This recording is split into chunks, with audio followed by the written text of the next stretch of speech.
Yes,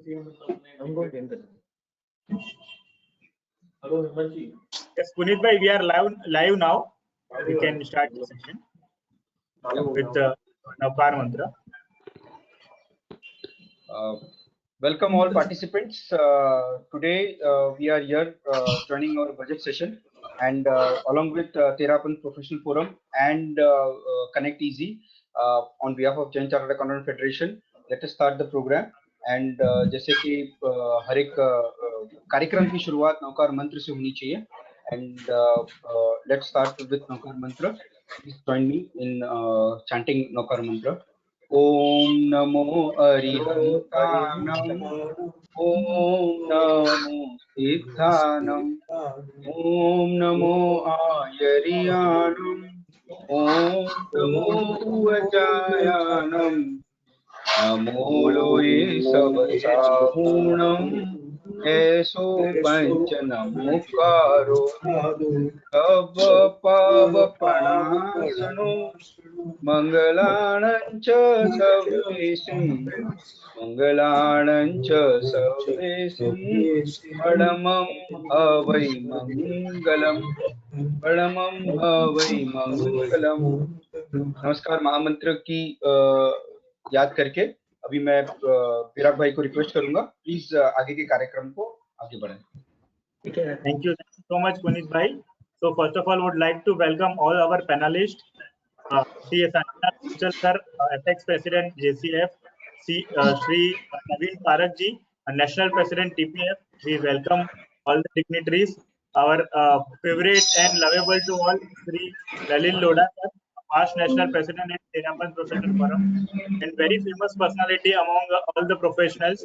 We welcome you, sir. We also welcome CA.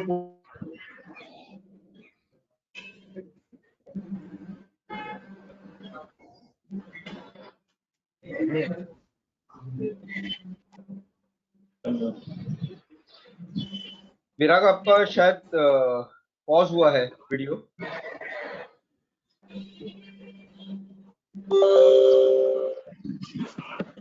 Show network connection. Virag, आवाज नहीं आ रहा है. आई थिंक विराग के कहीं नेटवर्क में चैलेंजेस हैं.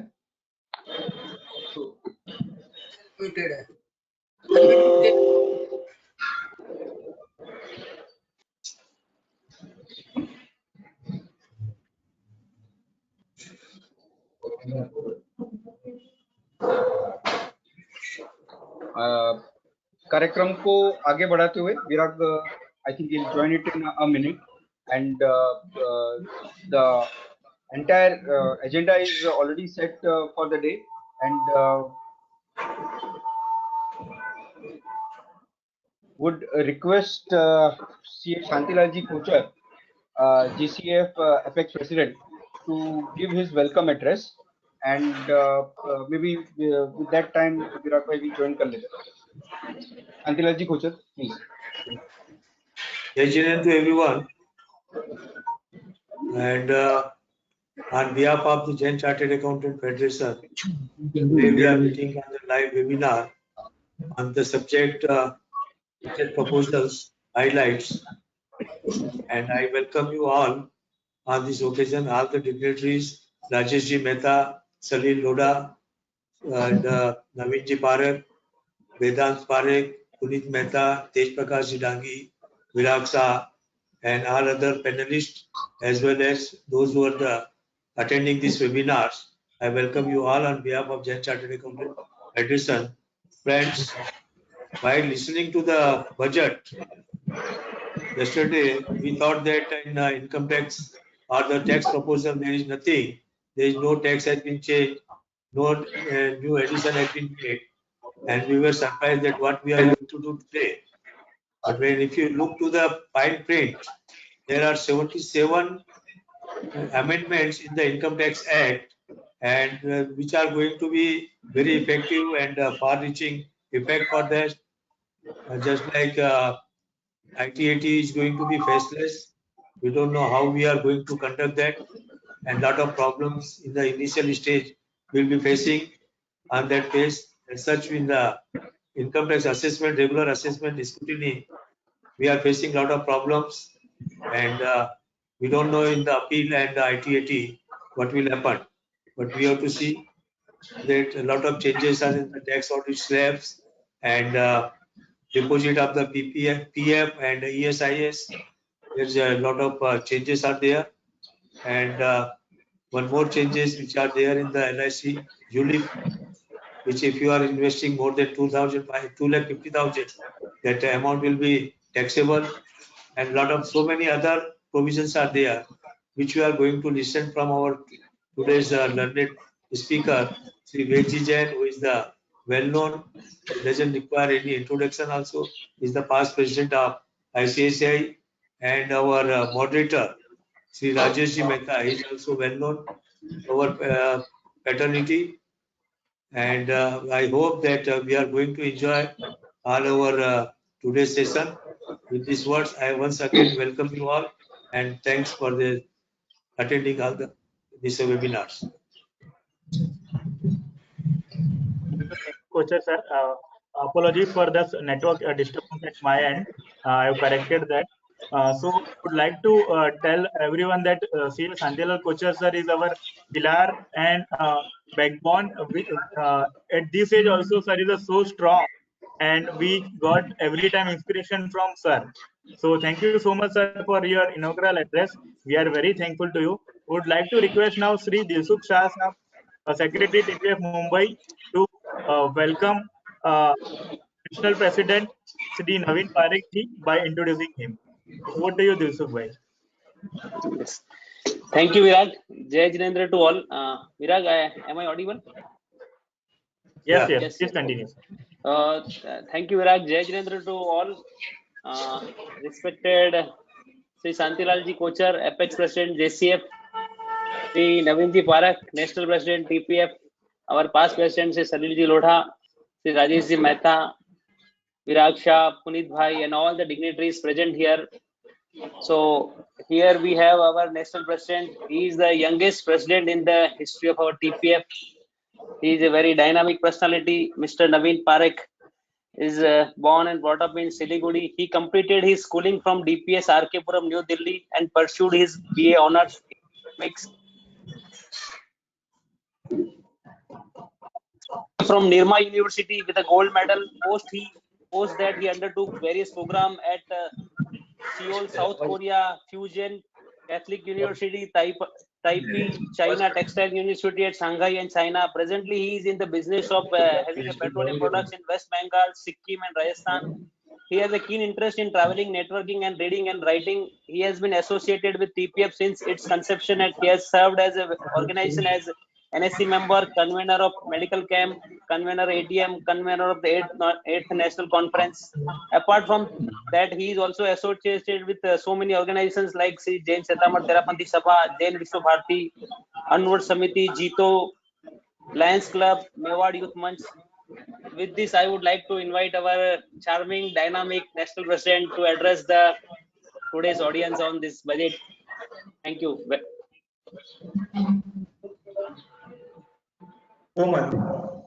Acharya Shri Mahashamandi ke Charanon mein Vandana.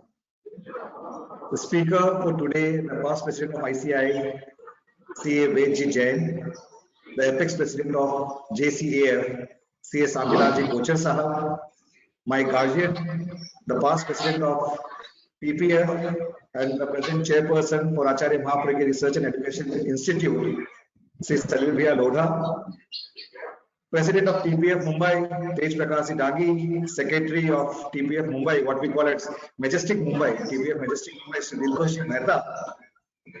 The host for today, the founder for Connect Easy, CA Virag ji Jain, Vedant ji Parekh Sahab, Puneet ji Mehta Sahab, Rajesh ji Mehta Sahab, and I beg your pardon if I'm missing out important names, my colleagues in TPF, whom I might not be able to see now virtually, but who are listening to me, sabhi ko, and the listeners most importantly, sabhi ko sagar Jai Jinendra on behalf of Terapan Professional Forum.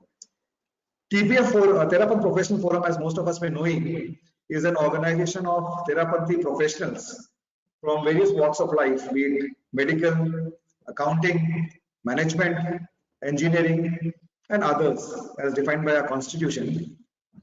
Our main motto is to serve the organization, the Dharam Sangh, and the nation. We have been trying our best to utilize the knowledge progress which we have in the best interest of humanity, specifically on two fronts, which is health and education. You will be delighted and surprised to know that every year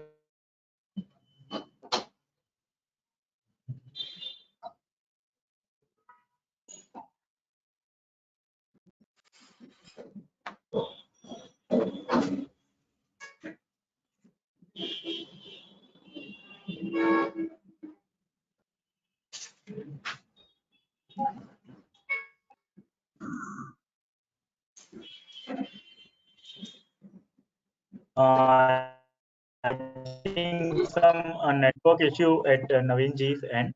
So we are not able to listen Naveen ji at present. So meanwhile, I would like to introduce our today's moderator and one of the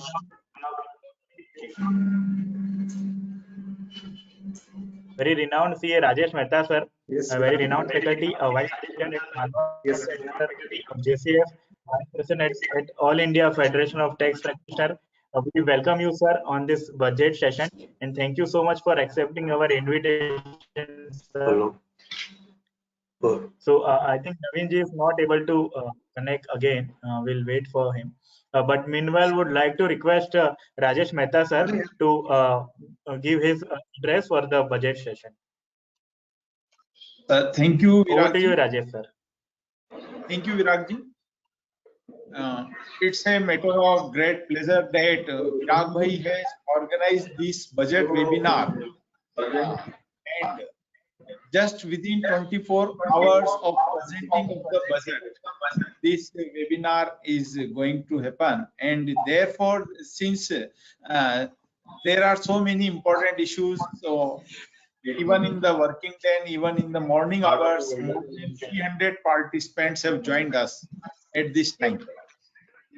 And I hereby welcome our respected Shantilalji Kochar Sahab, Naveen Parak ji, Amratji Porwal Sahab, Puneet Mehta ji, Vedant Parak ji, Dilsukh Shah ji, Salil Lodha ji, Tej Prakash Dangi Sahab, and all the dignitaries from Terapanth Professional Forum and JCF and all our professional colleagues.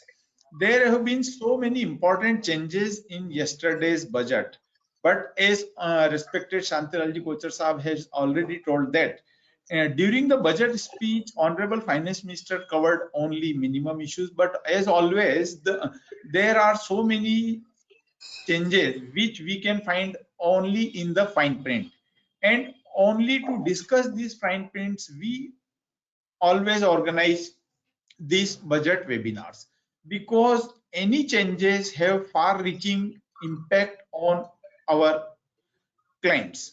So we have to discuss this in very minute way, because every changes have to be read from 360-degree angle. So today the webinar is organized, and Virag Bhai is always vibrant and energetic, and today we are lucky that our ICAI past president, respected Ved Jain Sahab, have consented us to join the webinar. So I hereby welcome our past president ICAI, respected Ved Jain Sahab, and we are very lucky that Ved Jain Sahab was so much busy. Even though our Virag Bhai and our Shantilalji Sahab has tried to requested him, so Ved Jain Sahab accepted our invitation, and so we are lucky that and Ved Jain Sahab is very renowned faculty also on direct access and always helpful to all the chartered accountants across the India, and very active personality across the India.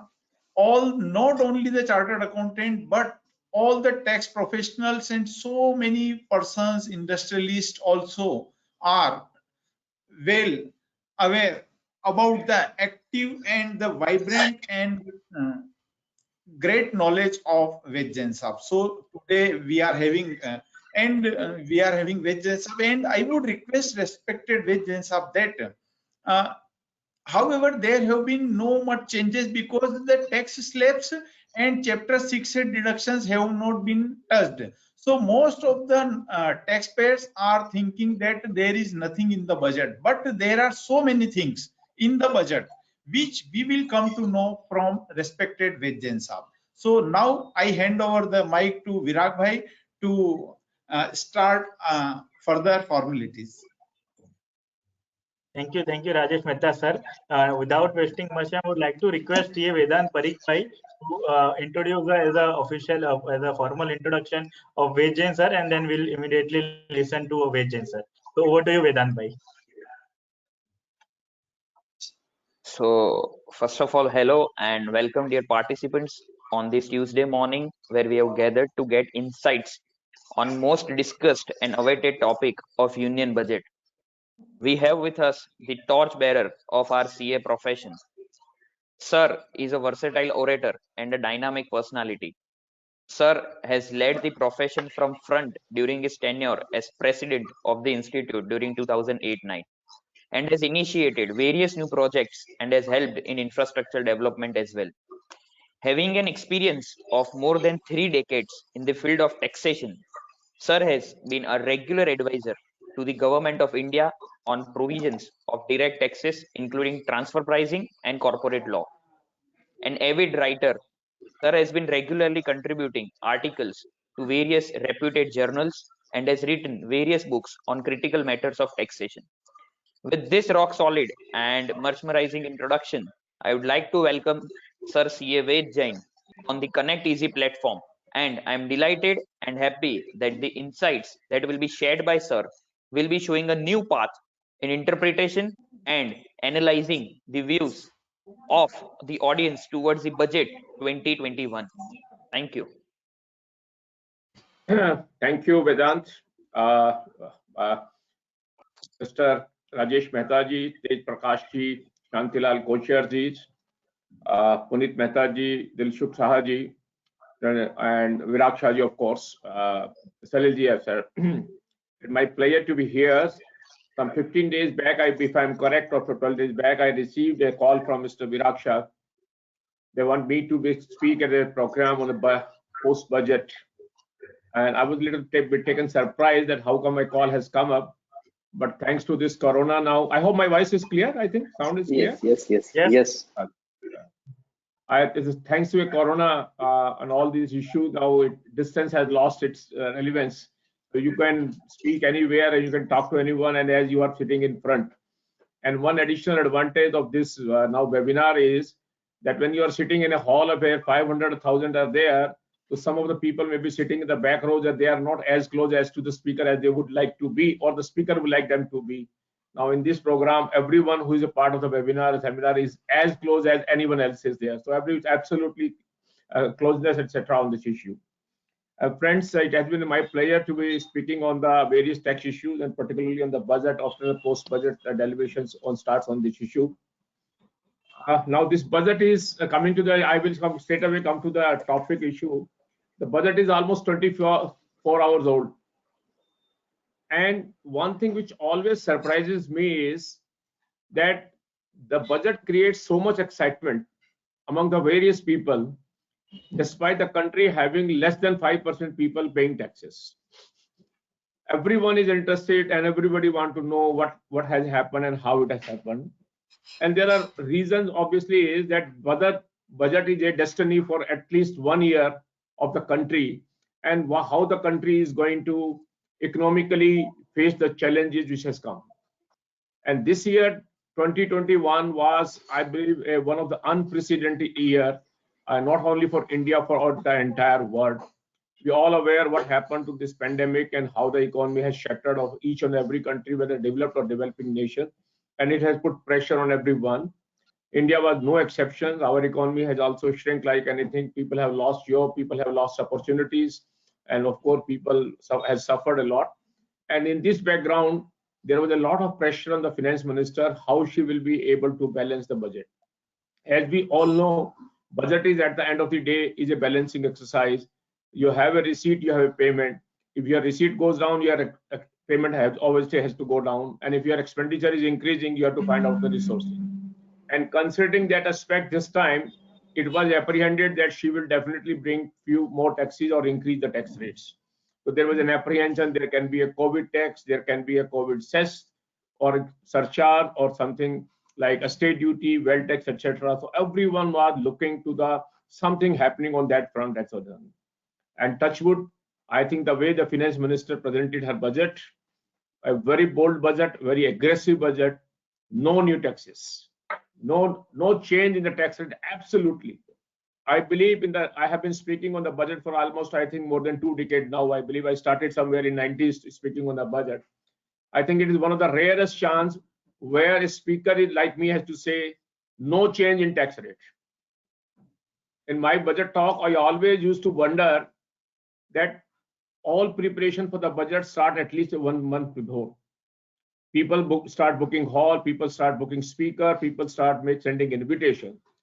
And I used to say, what will happen if the finance minister stands up on the parliament and when he gives her speech after reading the part A and then when she's part B, sir speaker, sir, now I turn to my part B, the taxation aspect.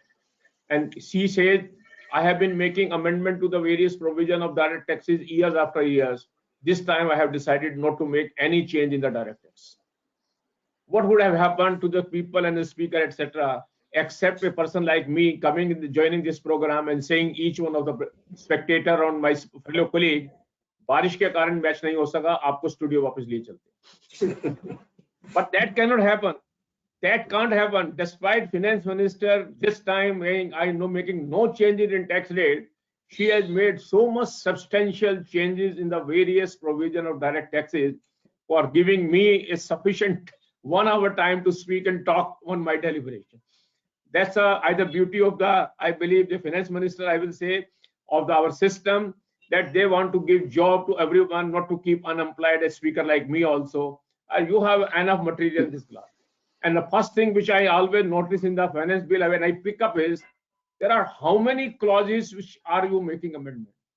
Just to my surprise, 79 clauses are there in finance bill to amend the income tax act, direct tax.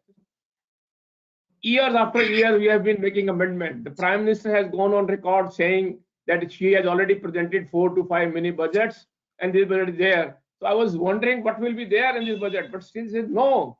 What will happen to speaker? They have booked halls. What will happen to organizer? Give them material, let them talk and let them discuss. And that's the agenda which I have today before you when I'm talking on this budget talk.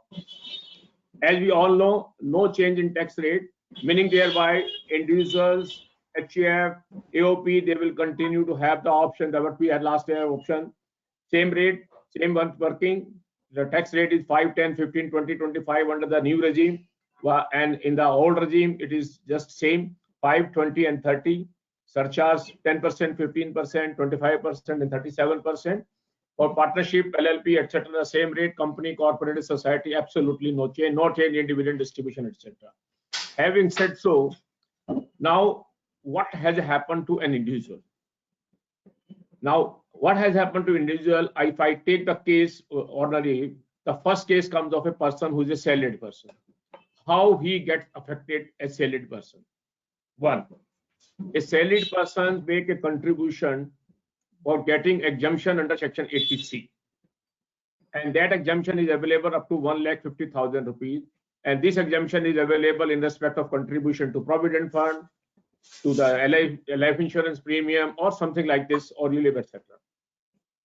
Now, there is no change so far. This exemption of 1,50,000 is concerned, but there is another provision: interest earned on provident fund is exempt, and this interest is hovering around 7 to 8% over a period. And there are two types of provident fund. Normally, one is the central and state government provident fund, what we call under the 1925 Provident Fund Act, and the second provident fund is the recognized provident fund under the income tax act. Interest earned on that is exempt under section 10, 11, and 10, 12. It doesn't say so in so many words that interest is exempt. Say whatever you receive from these provident fund, when what we call accumulated balance due at the time of retirement or when withdrawal, that is exempt in 10, 11, and 12, 12. this has encouraged many private employers, particularly employees, that they contribute a substantial amount to the provident fund as a voluntary beyond the limit prescribed. With the result, and the interest which they earn is exempt. Now the income tax people have found out that this is a lacuna and this is a loophole which many people are exploiting. Particularly, I will see even the directors or promoters of which are getting salary, they are eligible for contribution to provident fund from the employer as well as employee contribution also. Though 150, they may be crossing 150. Now they have put a threshold, the department has put a threshold that beyond 2,50,000 rupees, what you contribute after 1st April 2021, that will not be exempt. Interest on that will not be exempt. So meaning whereby when you will withdraw that amount, that interest will be on that amount will be chargeable to tax, or that has been become. The amendment has been made in section 10.11 and 10.12.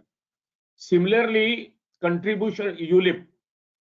So whatever you have been paying to the ULIP, that was also been claimed in 80C, and as well as what you were getting back, it was exempt under section 10.10D. What you were receiving back on the maturity. Now there also they have found a lacuna that in case you have taken a ULIP and you are contributing more than 2,50,000 rupees a year, it is not only an insurance, it is also an investment. And now they say any ULIP taken after 1st February 2021 with immediate effect, any contribution.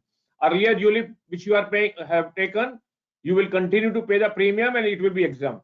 It is only the ULIP which has been taken on or after 1st February 2021 and it is beyond 2,50,000 rupees, that will not be exempt.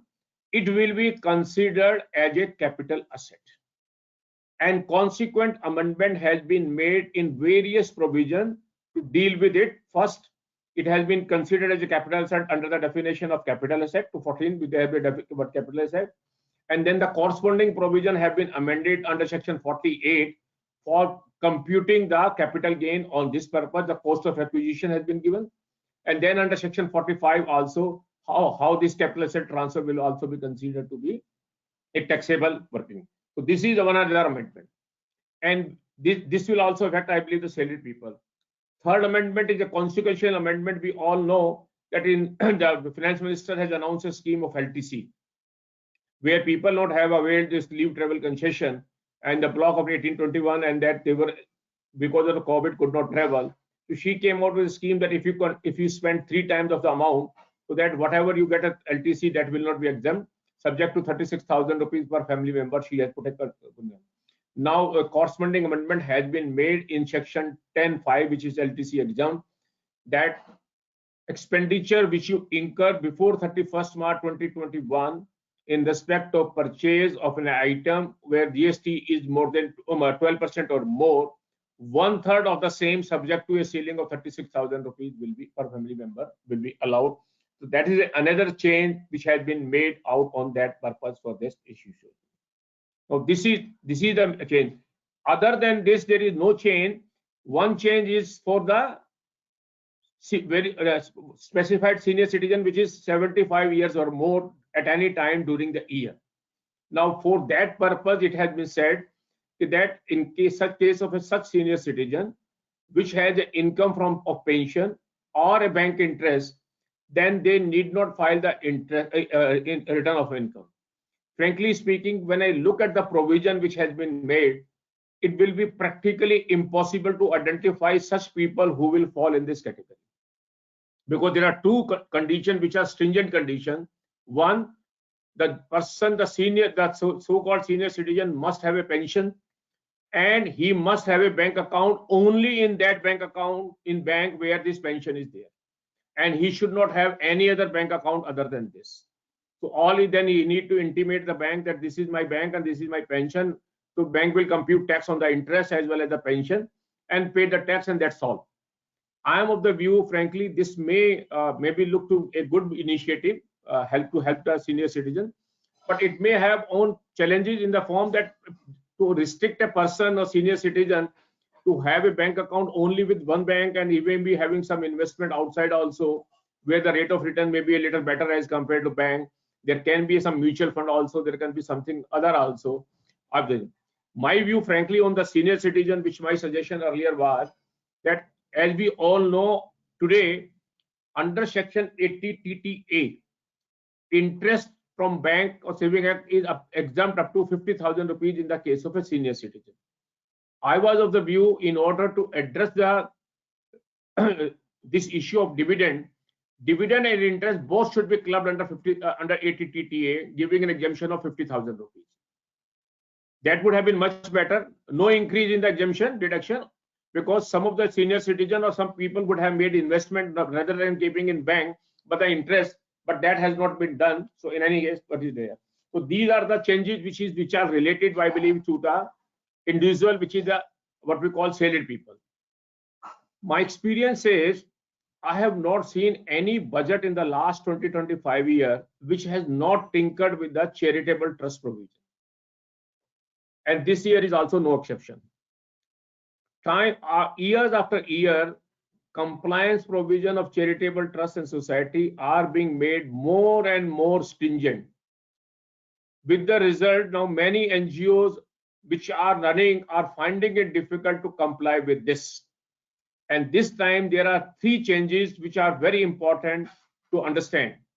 First, I will take the one change which is in favor, which is a relaxation.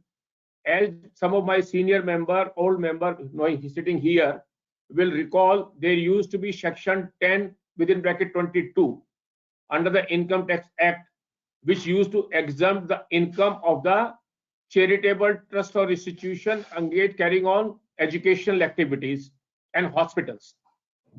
Now that provision was abolished, 1022 was abolished, and in that place Section 10 within bracket 23C was brought on the statute.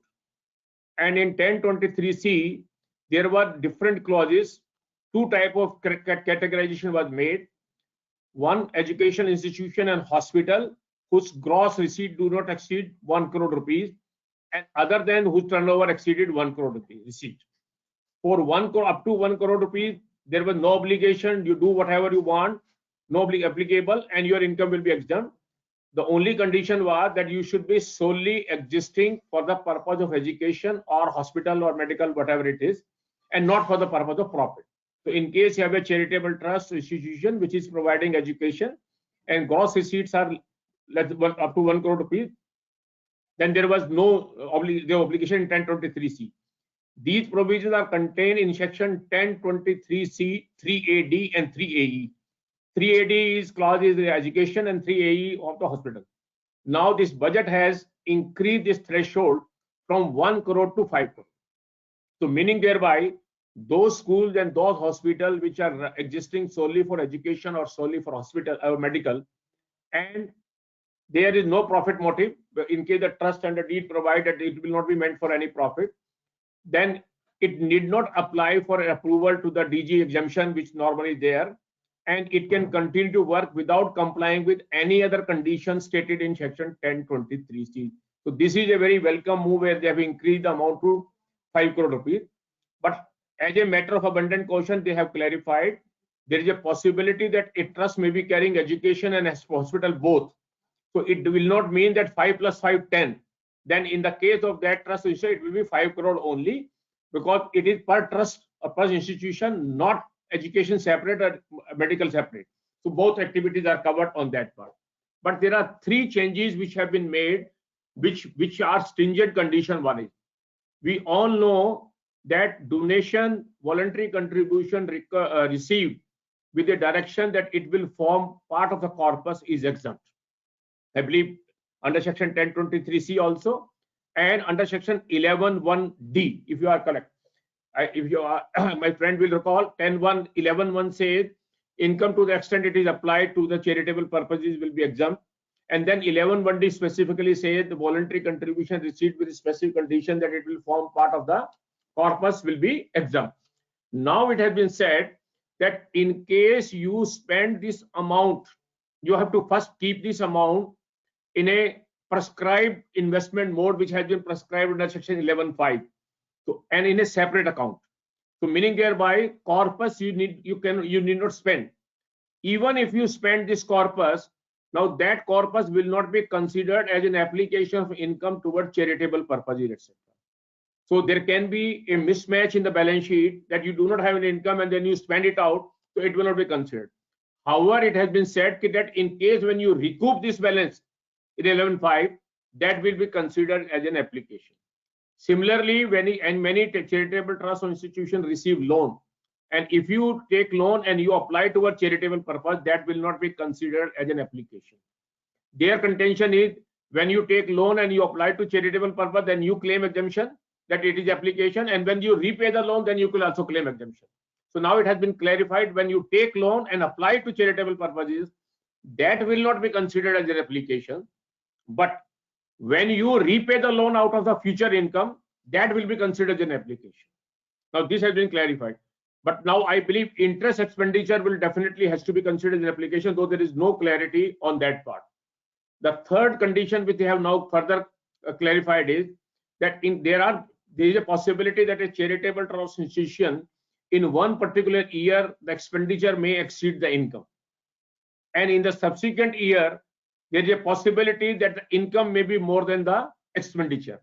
So normally what we used to say is that in case in 1 year the expenditure has exceeded the income, that excess should be allowed to be adjusted against the future income, next year income. Now explanation has been inserted that such benefit will not be available. It will be on year-to-year basis. If you have exceeded expenditure in that income, then you forget about, you cannot carry it forward. I am frankly of the view that this will put many trusts in a difficult condition. 31st March, a cut-off date, is a statutory artificial division. There is a possibility that you may start an activity maybe in the month of March, and that activity may continue in the month of April. And your expenditure, you may have incurred an expenditure in the month of March, but you may be receiving donation toward that in the month of April. So that possibility will always be there. So there was no harm in allowing in case you have incurred an expenditure, because there is in charitable trust there can always be a mismatch that you may incur first and before they are letting it. And in many temple etc. I have seen where people commit to donate to the temple or to a cause, the work start, expenditure is incurred, as and when is required, the money is collected therein. So if in case I follow accrual, then I may run into difficulty on that part. But I believe that it's not a good that the exercise that way part it has been carried out, but still it there. Frankly speaking, I have always been of the opinion that the charitable trust or institution has to play a very active role, and they have been playing very active role in a country like India with a population of more than 130 crore. Government, despite best effort, cannot provide immediate relief to the society which is required immediately at a time when natural calamity happens. When it happened, an earthquake in Bhuj, where tsunami in Chennai, it was these NGOs which have taken care of the people immediately. They rushed to the cause of the nation. Similarly, in COVID, when migrant labor were moving here and there, food, everything in lockdown was being provided by these NGOs. So these NGOs should be dealt with a very soft hand and should not have been made so stringent provision. And all these NGOs are incurring expenditure by collecting money. They are not taking away. I am not supporting those NGOs which are manipulating, because you need to handle those manipulating NGOs in a different way. But those who are rendering services, they all are being serviced by people who are honorary, part-time, old and retired people.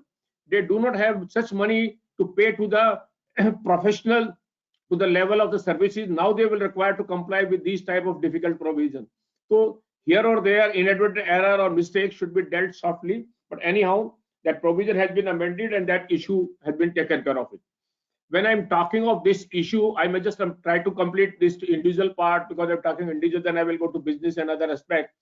There is one small exemption which was available in respect of the housing loan under section 80 EA of 1,50,000 rupees, where the condition was that you should have obtained the loan before 31st March 2021.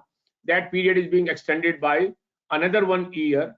And then there was a small challenge to the non-resident individual which were returning to India, and after returning to India, if they have taken a plan like annuity etc. outside, or some pension plan was there, as per the rule of that country, the income is chargeable to in that country only on payment basis when you withdraw it, cash basis.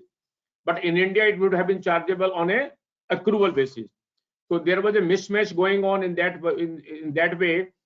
that there was no tax being deducted in the country in which accrual is happening in India, or India was charging tax. And since no deduction was made in the year, he was not able to get that credit under the DTAA. But when the payment was received, may say after 2-3 years on receipt basis, that country was deducting tax. But in that year, there was no income chargeable to tax in India in that country. So there was a mismatch. Now that provision has been relaxed, allowing it under Section 89A to give a rebate on this allowed also. As we know, under Section 89A, areas of salary benefit is allowed. The same benefit has been extended. So far, so good. I believe this will be applicable to all individual, etc. Now there start is some complexity about the business income. As I see on business front, there are major 3 amendments which will be, I think, relevant. One is the goodwill. Now it said goodwill will not be eligible for depreciation. So simple amendment at 3 places, Section 32(1), where we say intangible asset, know-how or of similar nature other than the goodwill. So goodwill will not be eligible. Similarly, in block of asset, where the word was a separate about internal, the goodwill has been taken out and it will not be eligible for depreciation. So goodwill goes out as a depreciation. Now what happens? If goodwill is not eligible for depreciation, it will continue to be a capital asset in case you have acquired it by paying a cost, but not eligible for depreciation. And the reason being, they said goodwill never get depreciated like land. I believe they will treat the goodwill like a land. So the best example will be now when you pay money for the goodwill, it will be there.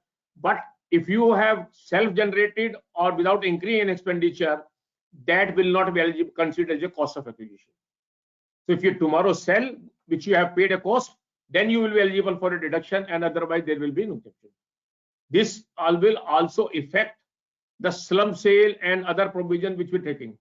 One of the tax planning measure which people were adopting while buying any undertaking or unit, etc., that whatever the amount was being paid over and above the book value or whatever they were recorded, that was being considered as a goodwill, and depreciation at the rate of 25% was being claimed on that part. Now in this situation, goodwill will be there in the books of account, but will not be eligible for depreciation. That's the impact which will having. And similar amendment has been made correspondingly in Section 55, allow, etc. Self-generated goodwill will not be eligible. Another change is regarding slump sale. There was a judgment from Madras High Court and later on from the Bombay High Court also, where you have a slump sale, and this in lieu of the undertaking you are buying, instead of paying the money in monetary terms by cash or check, etc., when shares were being allotted or in-kind payment was being made, it was held that this does not form a part of a transfer, and hence there is no income chargeable to tax. Now this finance bill has clarified that we will consider as a slump sale as a transfer within the meaning of Section 247, and this sale will be liable for capital gain tax as per the provision of Section 50B of the Act. We all are aware that under Section 50B, slump sale is chargeable to tax on that basis. So this provision has been clarified on that part. Another, I think, surprisingly, and I will say is not so happy amendment is Section 36(1)(5)(a). We all know that in 1984, a provision was introduced in Section 43B, saying that certain statutory payment like taxes, duty, etc., shall be allowed only on payment basis, not on what we call accrual basis. And some of my old friends sitting here will recall why this amendment was made. This amendment was made because of a demand of excise duty of 700 crore rupees odd created on ITC, Indian Tobacco Company. And to the knowledge of some of my friends, a young friend also sitting here, in Eastern India, the major tax comes from ITC only, ITC Calcutta. When that company made a provision of 700 crore rupees because of the excise duty notice being received, the act was amended to provide that notice is not sufficient. Unless you make payment, deduction will not be allowed. So that was the beginning of the 43B. Later on, these provisions have been expanded A, B, C, D, E, F under pressure from various institutions. When bank also came in between, our interest should be allowed. Financial institution also came in. The leave encashment is also part of that. It will be allowed in cash basis. These were amendments. being made also. And then when Rajiv Gandhi became the finance minister, I believe some of you may be knowing Mr. VP Singh was the finance minister. At one point of time, there was a shift, a new minister. Then he said, in order to make sure, because at that time there were many people who were defaulting in Provident Fund, and one of the explanation was that why they should get a deduction of the Provident Fund liability when they have not paid it. So an amendment was made that Provident Fund, ESI, etc., shall also be allowed only on cash basis or not.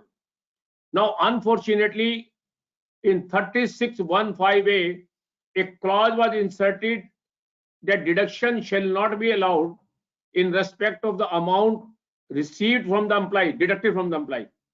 For the benefit of, I think, my friend, I may say, when I pay salary to an employee, say 10,000 rupees, it is my expenditure. But when I deduct Provident Fund, say at the rate of 12%, 1,200 rupees on that, that is my income under section 224. Amount deducted from the salary of the employee is considered to be an income. And then under section 36(1)(5)(a), when I make payment of such Provident Fund deducted, it is an expenditure. So I hope I am making clear. 10,000 rupees when I pay salary is an expenditure. When I deduct 1,200 rupees from that ESI or PF, that is my income. And in 36(1)(5)(a), when I make payment again, then it is again an expenditure. So in 36(1)(5)(a), it was said that this deduction will be allowed in respect of the PF, ESI, etc., if the payment is made before the due date. 43B was also like him. Over a period, the government realized that it is not practically possible. There can always be default and delay. And slowly these provisions were diluted, with the result that in case such payment have been made before the due date of filing the return, these deductions are available in 43B. In 36(1)(5)(a), corresponding amendments were not made, but the Supreme Court and other High Court have taken a view that in view of the 43B provision, same analogy will be applicable to 36(1)(5)(a). In case you have made the payment, though late, but before the due date of filing the return, it will be eligible for deduction. Now, this Finance Bill 2021 has again created a situation where even if you have a delay of 1 day in ESI PF payment, the same will not be allowed for deduction.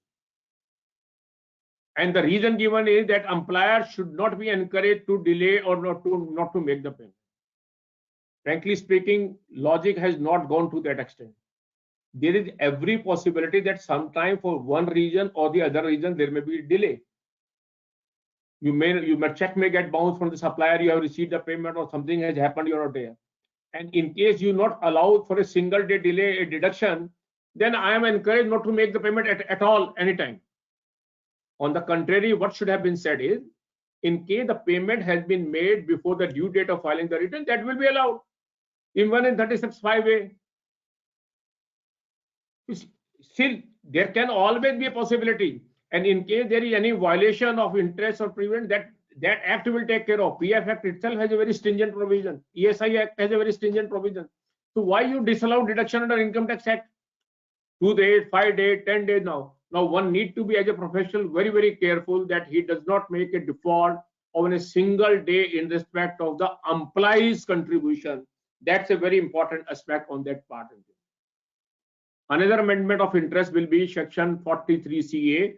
This was also a consequence which was announced, I believe, in November, where in order to encourage the real estate and to reduce the inventory of the builder, as we know under section 43CA, nobody can sell a flat or a property at a value less than the circle rate.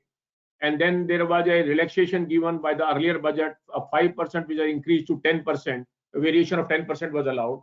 And then as a special window in November, I believe 26th November, 12th of November, a special window was opened that if you sell a flat or as the original lottery to a person, the variance can be up to 20%.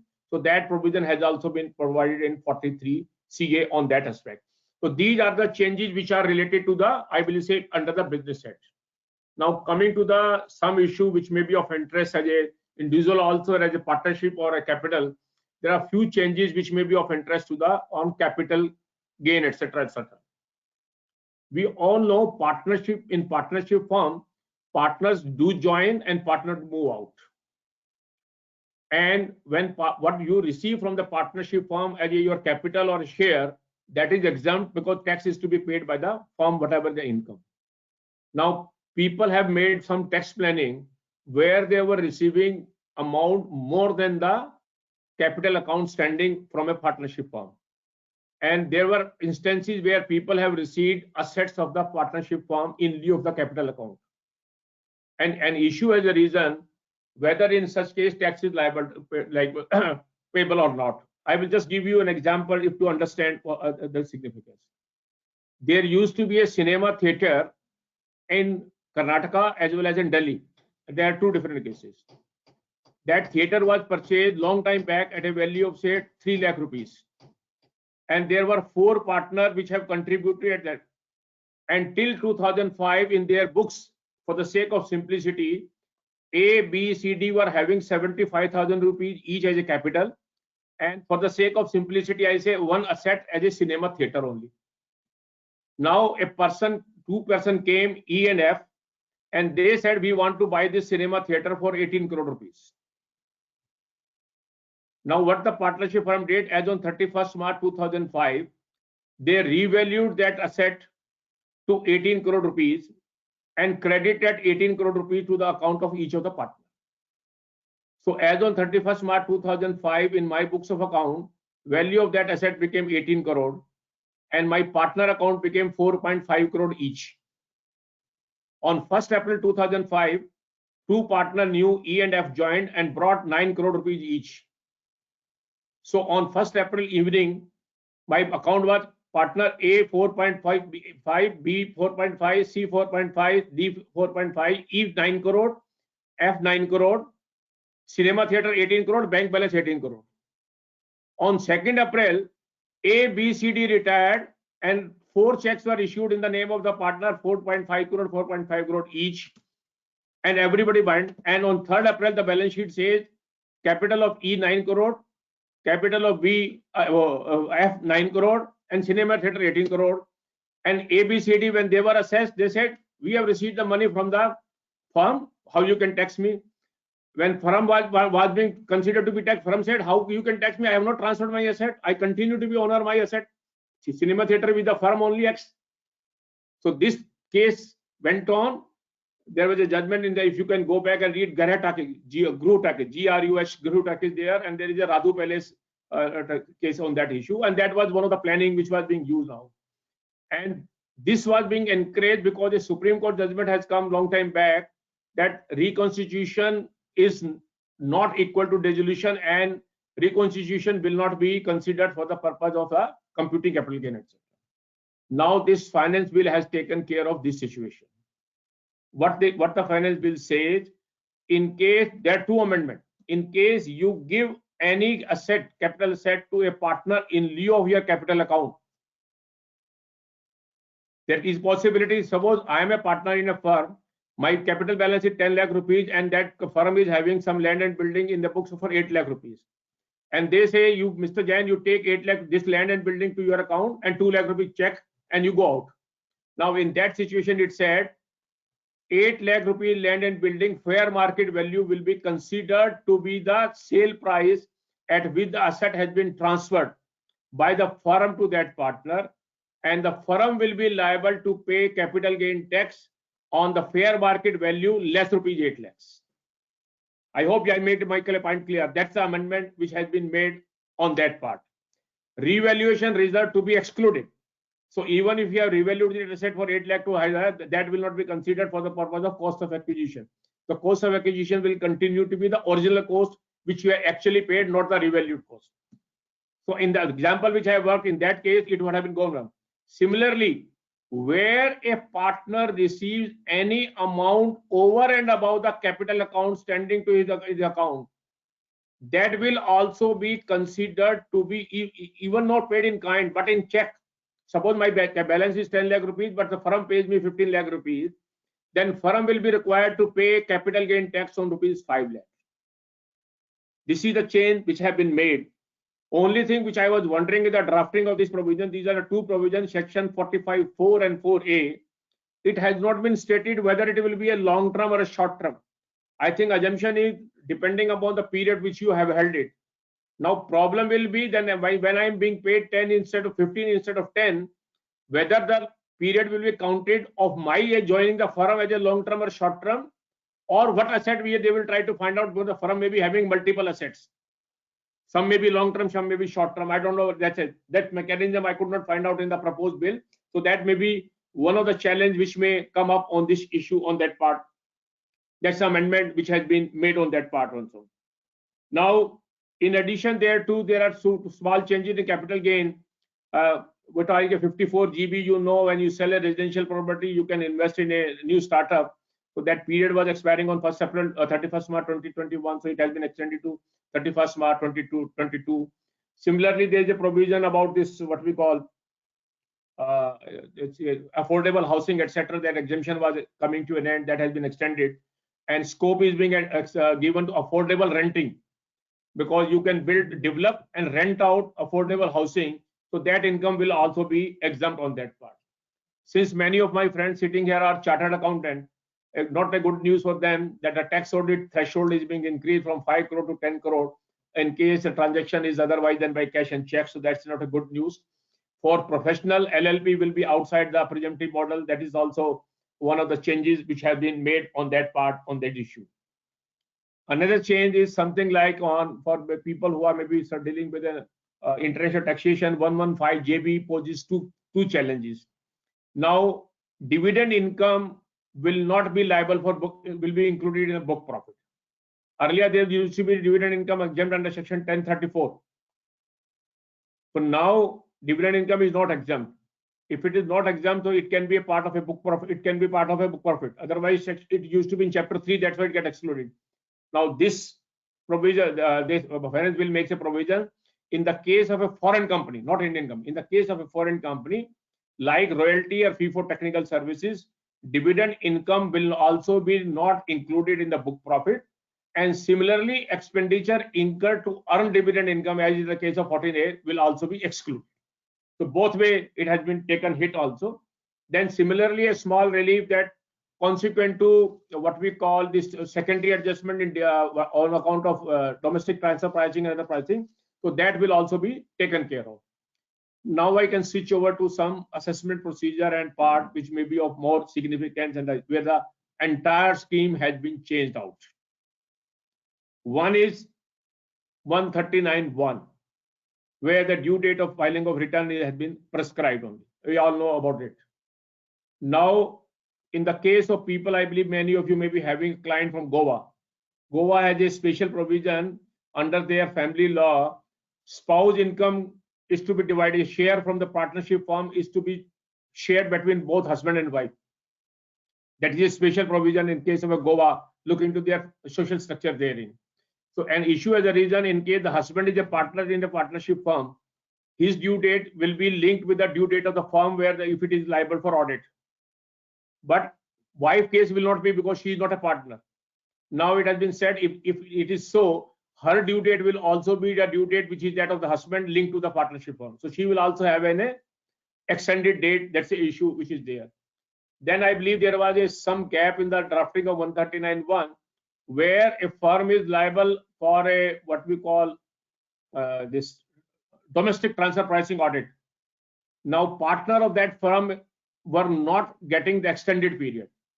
Now in order to remove that anomaly, now 139(1) says the due date of a partner of a firm which is required to get audit or a TP study under section 92CC for domestic transfer pricing, that will also be due date extended. Something computer is now bringing on record and expediting the things, and department is also gearing up. Now the time period for filing the return, as you will recall, earlier used to be 2 years from the end of the assessment year. One is 139 by due date, and then there used to be a period that at any time thereafter you can file the return if you have missed it out within a period of 2 years. Then it was reduced to 1 year, and lastly it was reduced to end of the assessment year. CBDT and the government is not happy with that also. Now it will be 3 months before that. So meaning thereby your due date is say June or a July or a October or a November. If you have missed out, the last date will be 31st December. Thereafter, you will not be able to file the return. Similarly, you will not be able to revise the return under section 139(5) also. That period is also being reduced by 3 months. So now you can revise the return of which we have filed 2021. Now I believe you can revise the return up to 31st March 2021. But in the succeeding year, it will be only up to 31st December. So both period are being reduced for that purpose. But government is also gearing up. 143(2) notice for taking the case in scrutiny is being reduced also to 3 months from the end of the financial year in which the return is filed. So now, and this provision will be applicable 1st April 2021. The return which you have filed in the month of December, some were due date was 10th December and some due date is 15th February, if I am correct, which is extended date going on.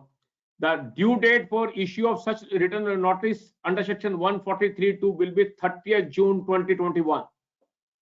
No notice under section 143(2). One is, now as I see, 17-18 is complete. Assessment has been done. 18-19 time period stand extended to 31st March. Notice scrutiny already there.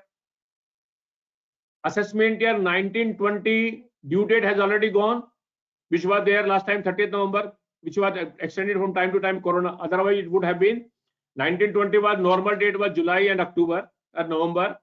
Then the last date for filing the return was time and again extended. Who have missed the bus were there.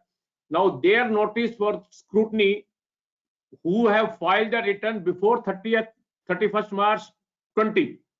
Most of the return of 19-20 were filed in the month of July, August, September 19. The period of issuing 143(2) has been extended till 31st March 2021. So their notice will come to 2021, and the return which you have filed now, that notice will come up to 30th June 2021. Thereafter, no notice can be issued. Similarly, scrutiny assessment which can be done within a 1 year, now it will be 9 months only. So your 2021 assessment has to be completed by December 2021. I hope you are getting my point. Section 153 is being amended that return which you have filed now or which you are going to file by 15th February, scrutiny notice will be on your table by 30th June 2021 and your assessment will be completed by 31st December 2021. That's the prime period which has been worked out. But this provision of Series 140 of completing assessment will be applicable from assessment year 21-22.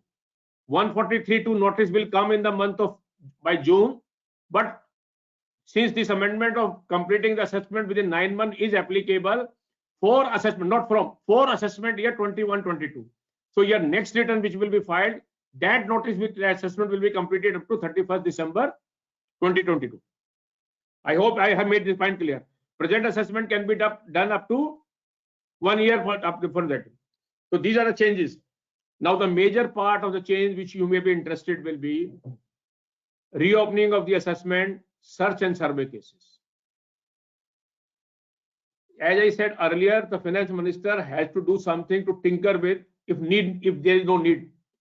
When she decided not to make any change in income tax rate, etc., what was the need to make any change in administrative law? There was no compulsion. But as I said earlier, something has to be done by the CBDT, TPL people, something had been done.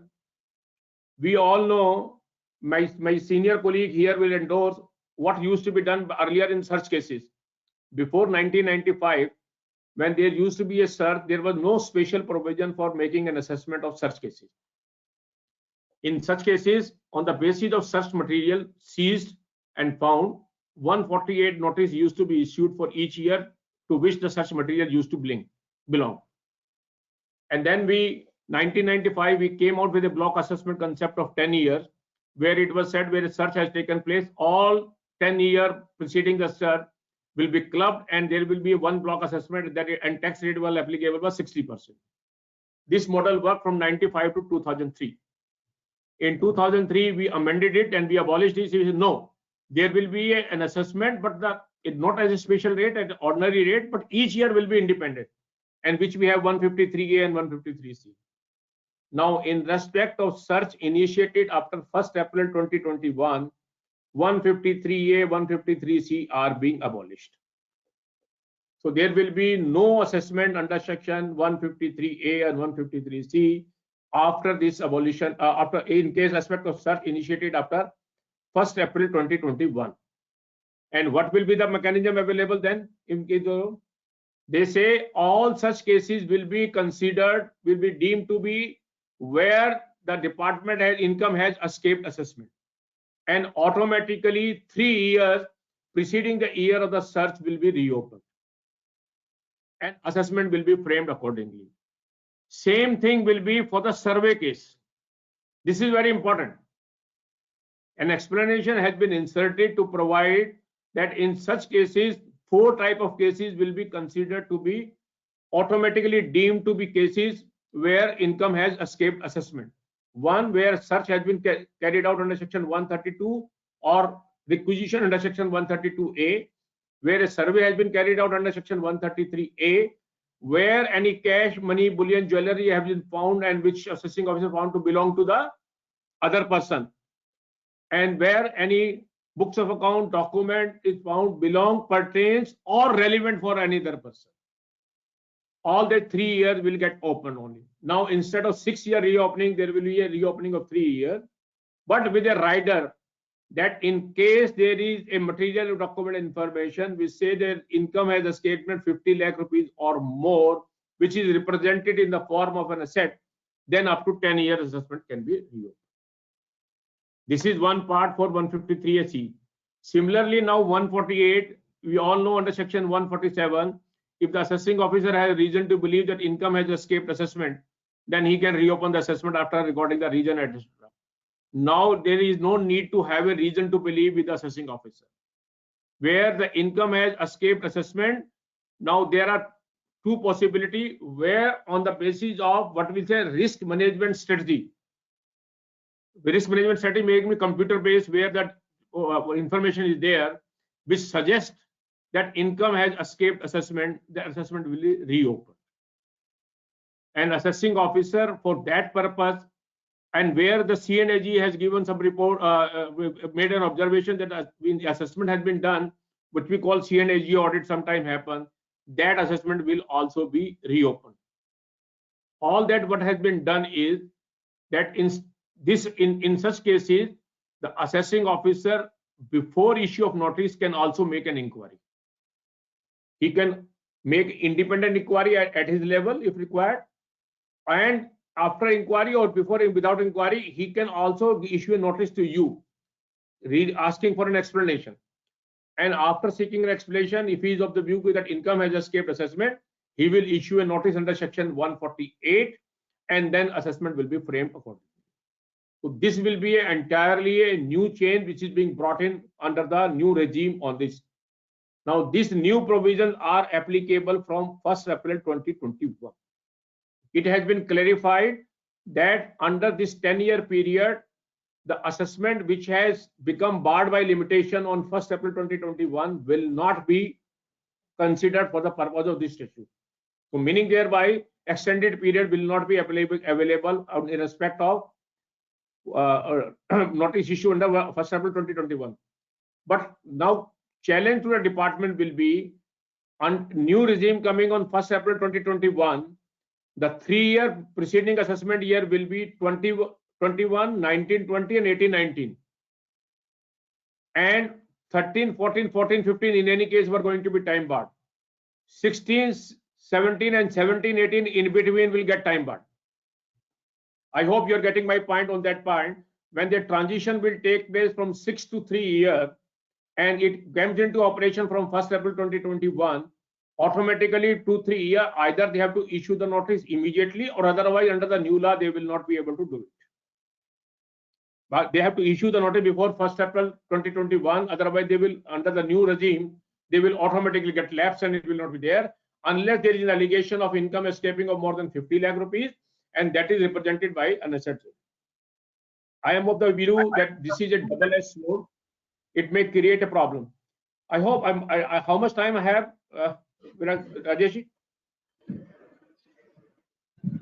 Keep continue, I'm sir. not getting you. Take on your time. I can Sir, continue? take your own time, sir. Keep We have a continue, time sir. till 1:30, sir. No. So now on this issue, now this will create a problem on the 2 point. It is a double-edged sword. One, it looks to be attractive. The period has got reduced from 6 to 3 years, but one must keep in mind it is getting extended from 6 to 10 years. Normally, in a case where income has escaped assessment, except in small cases, allegation is always of more than 50 lakh rupees. And for assessing officer to write that income is more than 50, I am of the view that income has exceeded more than 50 lakh rupees is not difficult. And which is represented by any asset, I have not been able to find out what does this clause means. Earlier also there is a provision in the search case 153A that assessment can be reopened beyond 6 years and up to 10 years when it is represented by any asset. I could not make out what is the meaning of represented by. I am of the view, frankly, this can happen when there is cash, money, bullion, jewelry is found. That is the asset, or a property is found, not the entry in the books of account or document. Share capital at like this, etc. But department allegation is no, this is represented by bank balance because you have a share capital and that is the bank balance. If that be the case, in every case will get covered. So that's the issue which is there on this point of what we call 148, 147, 148, 149. These are the changes, I believe, for the purpose of this discussion today on this part. Now this brings me to some issues on the TDS, tax deduction at source. Repeatedly, these provisions scope are being expanded, and I am of the view the workload and compliance provisions are being extended, increased like anything. I have been, I think, really surprised on this point on how the department is going to handle and work out, and looking to the people that how they will be working and what will be their condition and what manner they will try to work it out. One good change is under section 194, now under dividend tax is required to be deducted at source in respect of every person other than 5,000 rupees in the case of individual only. Now an exemption is being given that in case you are paying dividend to an investment trust or REITs, etc., then TDS is not required to be. Some of my friends here will be aware of a judgment delivered by the Supreme Court in the case of Pilcom. Pakistan, India, Lanka committee, that committee was formed for the World Cup cricket match. It was a very interesting case where the 3 countries were the host way back in 1997, if I'm correct, where the match were being played at 3 different countries, Sri Lanka, India, and Pakistan. World Cup matches were being played. And for the coordination, this was a Pilcom, Pakistan, India, Lanka coordination committee was there. And there was an allegation they have failed to deduct tax at source. And one of the issues which arose is that the Act provides that tax has to be deducted at one particular rate, 194E, if I'm correct. And where DT provided at a lower rate than that. Supreme Court, unfortunately, in a passing remark said, when a statute provides a particular rate, irrespective of the fact DTA, you have to deduct tax at source because DTA benefit is meant for the recipient, non-resident, not for the deductor. With the result, under the law, the TT, 196 section say 10% and DTA says 5%. I need to deduct 10%, and the person goes to the income tax department, file the return, and claim the refund of 5%. I was just wondering what was there. Now this finance bill has recognized this issue, but unfortunately, despite recognizing this, relief has been given only to the FII. Under section 196, which interest is paid or security, etc., to paid FII, they say that tax can be deducted at the treaty rate if it is lower than that. But why not on others? Why you create a phenomena which is academic? If you know under DTA the other person is a non-resident and is of a country where the rate will be lower than the rate which I prescribed at the Act, then why that higher rate should be applicable? Why you want to increase the paper load that the person will come now, ask for a certificate here of lower deduction, apply, and then because it is an obvious provision. Now for FII it has been done. Another interesting amendment which has come in section 194 by inserting another provision You will know last year a section was inserted 206C1H, tax collection at source, where a person receiving payment was supposed to collect tax at source from the person to whom he has sold the goods. In case my turnover or receipt exceeded 10 crore rupees and the payment being received during the year 50 lakh rupees or more. I hope you are aware of this. And lot of hue and cry had taken, and it is a payment base. A reverse model of the same has been now brought in under the section TDS now. If I am selling the goods, I am purchasing the goods now, and my turnover is more than 10 crore rupees, and I am making a payment of 50 lakh rupees or more, I need to deduct tax at source at 0.1%. Both sides. Now, what will be the result? In case seller turnover or buyer turnover, it will depend upon it. Now, take a case, if I am the buyer and my turnover is 10 crore or more, and I received I make a payment of 50 lakh rupees or more, then I will deduct TDS. But I am a buyer, my turnover is less than 10 crore. So I'm not required to deduct TDS, I hope. But the person from whom I'm buying the good, his turnover is more than 10 crore. And I will make the payment to him of 50 lakh rupees or more. Now he will collect TCS from me. And now, just to avoid double deduction, they say in case you are liable for TDS, then TCS will not be applicable. So now both ways, it has been clubbed in the manner. The challenge will be how to handle this. I'm just wondering it out. Another interesting amendment. You will be recalling last time on cash withdrawal, a provision was inserted where you have a more than 1 crore rupees, then bank will be deduct TDS. But if you have not been filing the return, then it is beyond 20 lakh rupees, then deduction will be made. And bank is supposed to verify whether you have filed the return for the last 2 years, any return of last year or not. Similar provision has been brought now when you deduct TDS of the person, other person, and he has not been filing the return. For the last 2 years, he has not filed the return. Then the tax rate at which TDS has to be will get doubled. Only condition is the other person TDS in earlier years should be 50,000 rupees or more. Other than non-resident, because non-resident under section 115A, there are many provisions where the return is not required to be filed. And if he doesn't have a PE here. So now you have to be cautious that when you are deducting TDS of a person, you will ask, show me where you have filed the return for the last 2 years. If he has not filed the return, it says non-filer I need to get, and his TDS is more than 50,000 rupees, you will be required. So all your customer or people, supplier to whom you are making payment, and payment is TDS deducted by you in last year 50,000 more, then you need to ask him where is your income tax return. This is going to be another challenge which is coming up in the TDS provision. I'm wondering what is going to happen on that part. Now, this may take me to just another aspect, a small aspect before I touch the three things. We all know fake invoice. All these amendments in TDS, I believe, are arising out of the GST problem because of fake invoice, etc.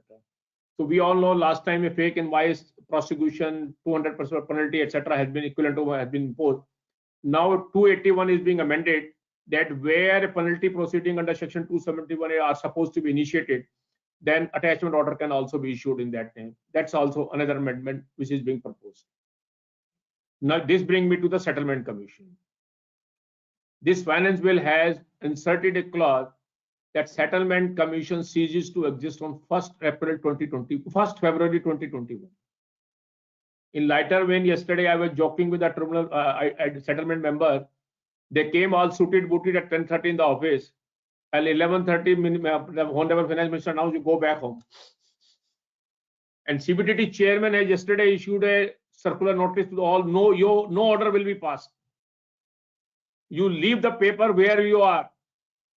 It is just like a lockdown on 23rd March. Be at the station wherever you are, don't move please. In that lockdown, at least 3-4 hours were given. Here, not even single 1 minute was given. So settlement commission come to absolutely an end.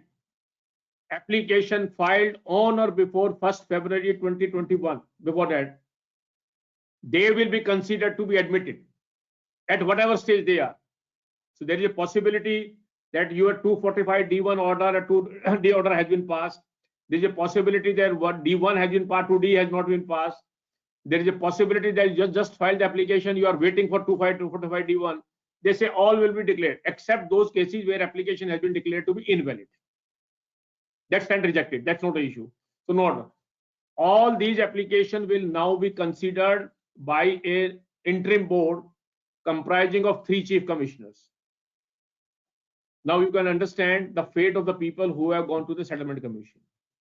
But an option has been given to the person whose application has been admitted that they can if they want, they can withdraw it. And if they withdraw it, then department cannot use that information. Now, all those people who are before the settlement commission, now they have an option to go to the 3 chief commissioner instead of the retired chief commissioner, because normally there is a retired chief commissioner who become member of settlement commission. Now this will be serving chief commissioner who will decide your settlement application, but they will have the same power which the settlement commission has, waiver of penalty and waiver of prosecution, etc. So all those are lucky people who survived before 1st February and filed application, but all those who have not been so lucky and they were waiting that they will file application, within 10 days, 15 days, all that has become always rubbish. Third, now they have to follow the routine process of assessment and with no immunity from penalty and prosecution. No explanation has been given why they want to put an end. This gives me a clue what has happened at the fag end, because there is an alternative mechanism which has been provided in the statute, dispute resolution committee. We have a DRP, I think under TP, etc., and non-resident. Now there is a dispute resolution committee which will be there. It is going to have the same power as is in the power of the settlement commission, but only condition is it is applicable to only those whose return income is 50 lakh rupees or less, and dispute is limited to rupees 10 lakh. Look at contrary. In settlement commission, nobody could have gone unless the disputed and additional tax were 10 lakh rupees. Now in DRC, only those who can go whose income is less than 10 lakh, dispute is less than tax, income disputed is 10 lakh rupees or less. Blow hot, blow cold. From extreme right to extreme left. Vanshu committee came way back in 1976, opportunity should be given, settlement should be given. Vivad se Vishwas, why we brought in? Let the people settle the dispute. Settlement commission was the same forum. Settle the dispute in case you have a problem. And it was not that automatically you get a prosecution, immunity from prosecution. It was a discretionary. Declare the income correctly, file the income correctly, pay the taxes upfront, pay the interest upfront. I don't know what has happened by it. All of a sudden, shutters have been put in, and settlement commission comes to an end. And now by and large, all those such matters or other matters which are going in the assessment and which were not lucky enough to file the application before the 1st of February, now they have all been put to an end, and they have to follow the normal process of assessment. And Vivad se Vishwas is also not available to them because there was no appeal pending as on 31st January 2020. That's the issue. Another change is when government want to sweep it sweep it very clear, very largely. Another institution is also shutters are being put. Authority for advance ruling. They say judges are not available to be appointed, so we are putting an end to authority for advance ruling. Instead, there will be board of advance ruling. And the act says, amendment says, wherever the word authority is appearing, it shall be substituted by the board. And board of will be comprising of the chief commissioners. 3 members they will put into member, but with the right that these ruling will be subject to right of appeal to both parties. Assessing officer can also file an appeal, as well as the assessee can also file an appeal against the order of this authority for advance. These are another change. Now, having said so, these changes having been brought in, I believe what I consider is that over a period, how the situation will develop and how the scenario will develop, I still wonder where we are heading for it. When you read the finance bill, sometimes it looks so interesting. We say we are simplifying it. And when I was reading 1023, see, after the 19th proviso, the following proviso, 20th will be added. Proviso in 1023, see, just imagine. These are the changes which we are bringing in. And when we were talking of the last point, which I will take up before, if some questions I can take or some issues can be debated. When sometime a word becomes so attractive that we get carried away. And in the last 2 years, we have seen the faceless word has become so important. We do not want to see the other face. Faceless. We started with faceless e-assessment. Then we became faceless assessment. We started faceless appeals, faceless penalty, now faceless tribunal. Now we are saying faceless tribunal will be there, and for that amendment has been proposed. Section 255(7) enabling provision has been given to the central government to make an scheme of making the tribunal faceless. Though in the section there is nothing that it will be virtual hearing, etc. But the finance minister, while explaining the budget speech, said that yes, there can be a virtual hearing in some of the cases. Frankly, I am still concerned about two things on this issue, and I am concluding my talk on this part. How far we can say it is faceless? It is a mirror, it is a glass. I can't see you, but you can see me always. My assessment is always with an assessing officer. He knows me, who I am. He knows it is a Vedian case, scrutiny case I am doing. I do not know who is my assessing officer. Similarly, when I go to CIT appeal, my name and record is always there. My client name, everything, every information is available to him. But I can't see him. So I may not be able to approach him, but he can approach me definitely. Why do not we have a faith in the system? I do agree, small cases, minor cases, etc. And to say that by writing a paper, one can clarify or one can do all these issues in a lighter way, not to cause aspersion. Election में rally करने की जरूरत क्या है? फिर तो आप poster छाप के, मैनिफेस्टो छाप के वोट ले लो. Why we say we will do a rally, we'll go there, collect people, and we'll speak it? Because it is a human nature when you talk and when you speak, the manner in which आप चिट्ठी लिखते हैं किसी को और फिर गुहार लगाने के लिए कहते हैं कि सब मैं दरबार के बाहर आके आपके यहाँ गुहार लगाऊंगा. Same thing happen in appeals. When you write argument, the gentleman is not able to understand. And I can give you an example at the cost of extended time of 2-3 minutes on this. I will share you a live experience which I had in an appeal. Some of my friend here will know a judgment delivered by the Supreme Court in the case of Liberty India on DPP. In the case of exporters, ATHSC provided that export income will be exempt, and exporters were receiving exempt income in the form of incentive in the form of DPP, cash assistance, and duty drawback, etc. I hope you were aware on it. Then there was a section 80IB, which also lied benefit in the manufacturing, etc. also. Supreme Court in the case of Liberty India, Justice what was that?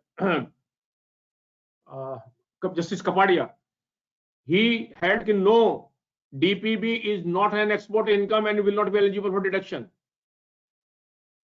Now, I had a case of a Jammu where a gentleman was having a unit in Jammu and its income was exempt because it was a prescribed territory under section 80IB, I'm correct, 80IB. And it was exempt. He was paying excise duty and receiving back, and that income, he said, yes, excise duty refund should not be chargeable to tax. He lost a matter in the AO and CITP. Matter was being argued in tribunal. Every time I used to stand up in the court, the other side used to say that this case is covered against Mr. Jain in the case of Liberty by the Supreme Court judgment in the case of Liberty India. And the honorable member always used to say, yes, Then I used to make hue and cry, and then they, after 10-15 minutes, they used to adjourn it. No, Mr. Jain, you will not argue. We'll do sometime again. It happened at least four times, and case dragged on 1.5 years. It again got fixed. Again, the DR started saying the same thing. I again, as is my habit, I went to persuading. No, sir, you listen to me. You listen to me. I will explain it. It is not. I have not covered my casualty exam. Then the then vice president at that time, the senior vice president, he said, all right, Mr. Jain is crying for a lot. Let us hear him. Then I asked, dear, let him hear. We hear him. Let him spend half an hour. How does it matter to you? When he gave me permission to argue, I asked the members, when you have given me a permission to argue, give me a few minutes more. I want to draw an analogy. And please do not mind it. You don't say I am wasting time. But as it normally in a junjalat, or like, do whatever you want. I said, sir, we all go to Vaishno Devi. There's a Mata temple there.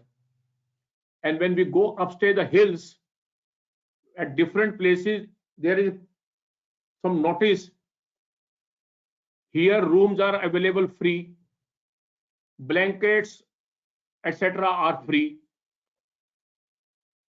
We reach there. When we reach there, we find a notice that you can get the room and blanket from room number 403. We went to room number 403 and we were two friends. And we are the gentlemen, you give me 2 blankets, 4 pillows, etc., etc. He gave me, and then he said, you need to pay 600 rupees. I said, bhai, you have put so many notices, the blanket, pillows are free, why you are asking 600 rupees? The gentleman folded hands and said, don't get angry. I will give you a receipt that you have taken 2 blankets, 4 pillows, 600 rupees you pay. You stay for 1 day, 2 days, 3 days. When you go back, bring this pillow here.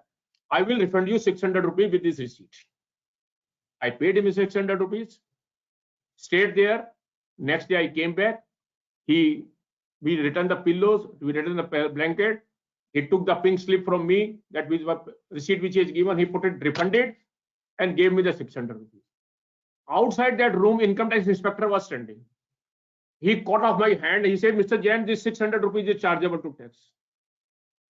I asked her, my example is over. Now I am posing a question to honorable member and this gentleman DR standing here, whether this 600 rupees is chargeable to tax in my hand or no.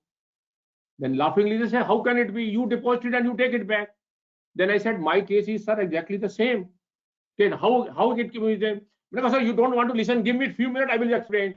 My unit is in Jammu, Kashmir, Jammu.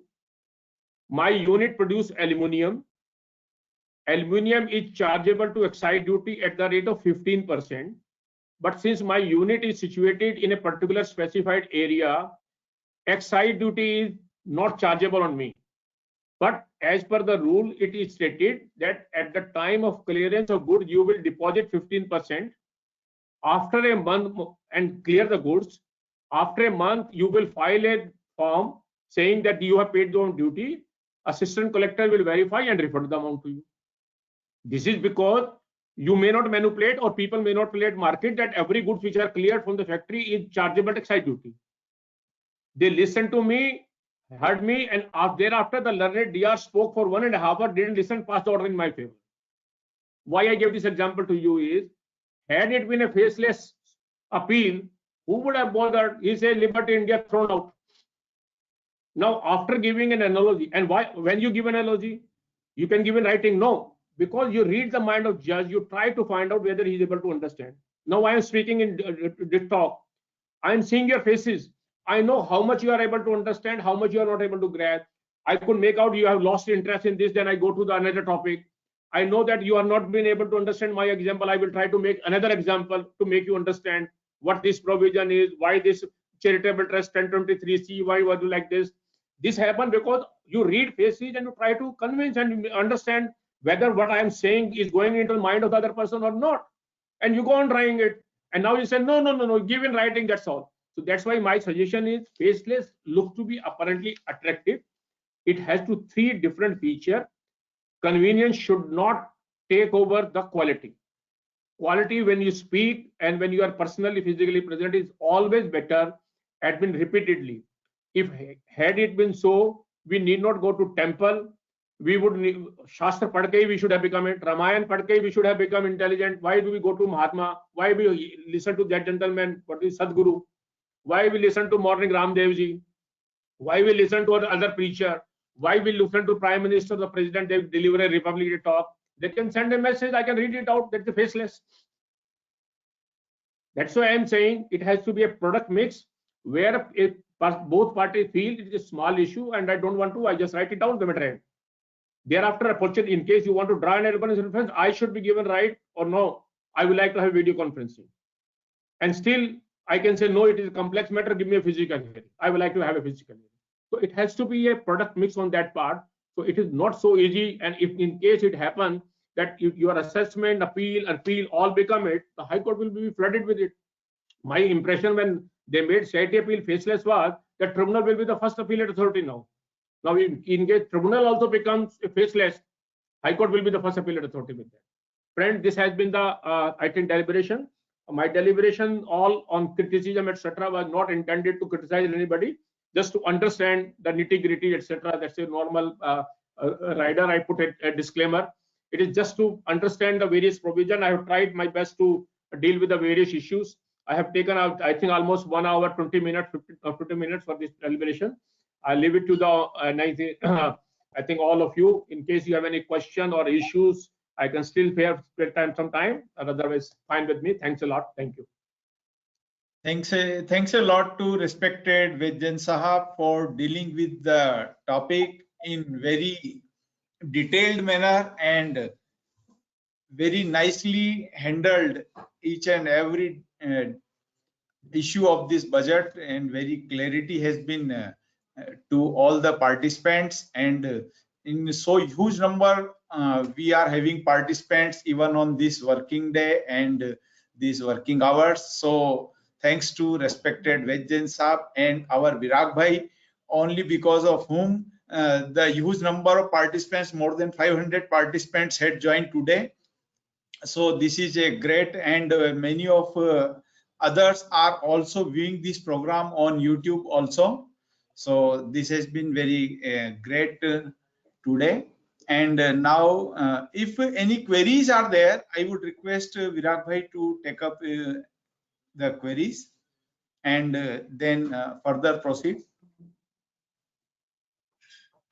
No, sir. At present, there is no query. I just want to tell that all the points informed by the Ved Jain sir or deliberated by Ved Jain sir is very relevant. On behalf of JCF, I can assure that we will take up the matter at appropriate level, and we can represent as well, at least not immediately implementation of at IT level. We can have at least 1 year till the time faceless assessment will be there, it settle down, and after that we can have a in a lenient manner we can go to the ITT level, or kind of something we can check with the committee. Also we can deliberate with the co-chair sir as a apex president of JCF, and also we'll ensure that Sri Tej Prakash Dangi sir is there, president TPF Mumbai, so we can have a check from their level as well, that how we can go ahead about this. So Rajesh Mehta sir, there is no query at present for the today's session at present. Some queries are there for the GST and other matters as well, so that can be taken separately. Sorry, there is one question which is related. Somebody is asking, is government is very concerned about the cash payment, and is that the only reason for tax audit now available, or what is it? I mean, if somebody, that is one person has asked. Ved Jain sir, if you can just elaborate more. I believe when they are increasing the threshold from 5 to 10 credit, it is not cash. It is the question. They believe that in case a person is doing almost all the transaction through check, and then the audit trail which the department has got is sufficient, and we should not ask the gentleman to go through the tax audit. That's the idea basically. And I think if you don't mind, my observation is a little bit pressure which will be built for extending the due date can also be one of the reasons. Okay. If queries are over, now I hand over the mic to Virag Bhai for further concluding session. Yes, sir. Yes, sir. Thank you, sir. So thank you so much, all the panelists. We have still some time available. So would like to request Sri C.A. Lalil Lodha ji, past president at Salil Lodha ji, and national president, past national president TPF, to address our attendees. विराग, जय जितेंद्र। मैं तो ये चाहूंगा कि ये जो time है वो वेजन सर से ही ज्यादा कुछ सुने और कुछ जो इंस्टीट्यूट का अपना रिप्रेजेंटेशन वगैरह है, because you were the past president of the institute, where we are talking about our representation at the institute level to the government. Every time we are begging for anything. So sir, my request, please highlight the issues where we are lacking at the institute level. Can you come back? I could not make out on which issues. Are you say a normal representation or some specific issues? Like extension of the date and any issue at the institute level to the government. We are lacking. Why? I see, frankly, it is not so, sir. I will tell you. See, what happened is many a time we do not have the complete information and the logic behind it. When we go to CBTT and talk to the people, they have their own reasoning to explain, which we as a, I think, professional need to take into consideration, frankly. That aspect cannot be ignored, Frank, I will of the view. The government every time says, look, that we have to run the government, and fund flow of the government is always a challenge. Having every month to month monitoring by the Ministry of Finance, how much revenue has been collected and how much is the expenditure. And they have to work out of borrowing. And in that fund flow, what tax comes as self-assessment tax is a very important aspect of that part. And a substantial part comes through when the returns are being filed. So they say that don't put a pressure on us to that extent that our fund flow get affected. We are concerned with that, and we have to play an active part with us. So it is not that we are not heard. We are heard very patiently. The institute has a very good relation and very good coordination with all the ministers and secretaries and the member of the board, etc. And frankly, I have been interacting with a lot of them, and during budget, before budget also, a lot of informal discussion take place about amendment or other provisions. But you know, in a government setup, there are different sets of people, different thought processes also. So that sometimes you have to agree with, because their information, their compulsion is also a challenge which happens. Now take a case of 3615, and now which I was talking about ESIPF. I believe the Labour Ministry would have pursued this. So the Labour Minister would have sent a DO letter. Now the Ministry of CBT or Finance would say, all right, consider it, and they put it without nobody understanding. Now, if we go and convince that, probably we may be able to tell not by 1-2 days, there will not be a problem. At the end of the day, the idea is to get deposited, so that they may listen to us on that. But sometimes you agree that there are always challenges, human nature, who is the person, it is always there. But institute is always in the good books. That's not a challenge as on date, I believe. Thank you, sir. Thank you. One thing which when you talk about thank you so much, I will thank you when you talk about the profession, the institute. Two things I can just share you as a past president, also as a member of this esteemed profession. One thing we must believe, and I believe each one of my particularly senior member will endorse, we belong to a very coveted profession. Even see now our profession being almost now more than 71 years old, I could not find any other profession which is so ideally placed, where every chartered accountant, the day he gets qualified, I believe his lifelong earning is ensured. And this is because our forefathers who have managed this institution in the past, and the people who have adored this profession, have rendered valuable service to the nation and to the society. And that is why a responsibility lies on each one of us, that we continue to work in a fashion where the new generation which will join this profession also continue to enjoy the same benefit and privilege which we are enjoying. I could not find even a single chartered and unemployed anywhere.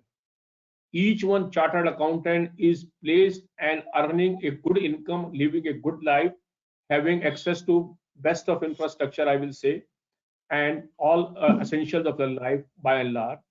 And we are not industrialists, we are not businessmen. Differences will always be there. A to Z all will not be equal. But definitely, I will say, if in A to Z, many of us may not be A, but none of us are a Z. Many of us are in maybe in between alphabet, E and F, G and L, wherever we may fit in all that way. So that is the profession beauty which we enjoy. And to the student whom I interact a lot also, I tell them that one name I got when I took birth in this world. My name is Ved, which may be given my mother, my father, or my uncle or auntie, whosoever may be there at that point of time suggested. Another name as a chartered accountant, Ved Jain, I acquired when I became a chartered accountant. And wherever I will go, whichever society I will go, whether I am a social function or anywhere, I will be known Ved Jain chartered accountant. Past president I assume now because I had to, but at that Ved Jain chartered accountant. This name I will continue with me lifelong.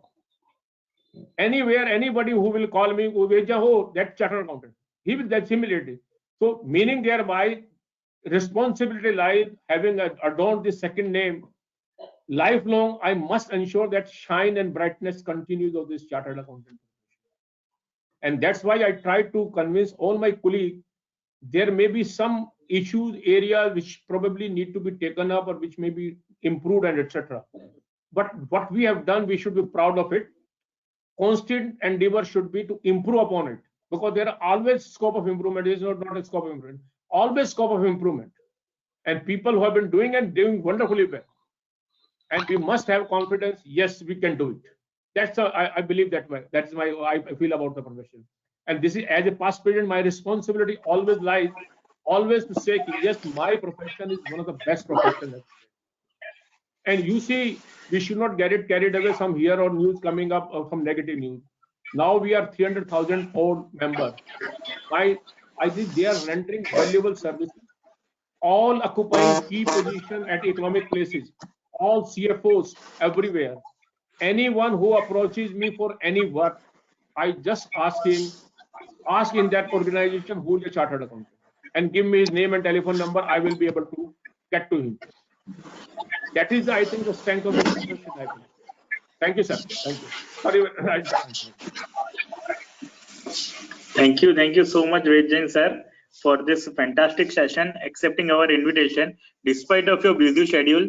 Yesterday you were busy entire day in media, and now from now onwards, entire week or at least 15 days, so many sessions everywhere. So despite of your busy, you have given time to us. We are very thankful to you, sir. Thank you so much once again, sir. Would like to request here. I would like to request here now Sri Tej Prakash Dangi sir, CA President TPF Mumbai, for his concluding remarks.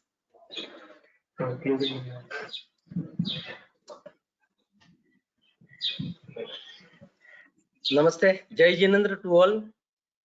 आज का wonderful session वेद साहब ने जो दिया उसके लिए बहुत बहुत धन्यवाद। राजेश जी ने और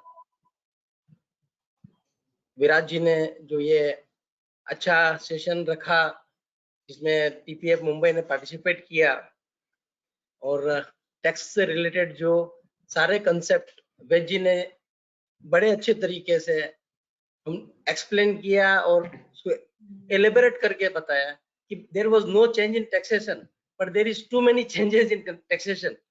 जो हुआ है उसके लिए आपने जो एक्सप्लेन किया, इससे पूरी चार्टर्ड अकाउंटेंट कम्युनिटी और टैक्स कम्युनिटी को सारे कंसेप्ट क्लियर हुए। इसके लिए बहुत बहुत धन्यवाद। और मैं चाहता हूं कि इसमें कुछ चीजें और हैं कि जो गवर्नमेंट को रिप्रेजेंट करनी चाहिए। एक तो डेट्स के बारे में कि every month there is 5-6 last date in due date. Because of this every chartered accountant is busy 24/7 in office. So institute should do something for this. There must be a 1 or 2 last date in a month. We should represent to the government of India कि इसे किस तरह से sort out किया जाए. Every month we are on the work. Today is GST last date, TDS last date, return filing last date, tax audit last date. So that is my view. We should represent to the institute, and nowadays notices are receiving from the department. Is language of the notices is a threatening language. So we should also say to the government, we are taxpayers, we are contributing to the nation, our clients are contributing to the nation. So don't put this type of language to the taxpayers.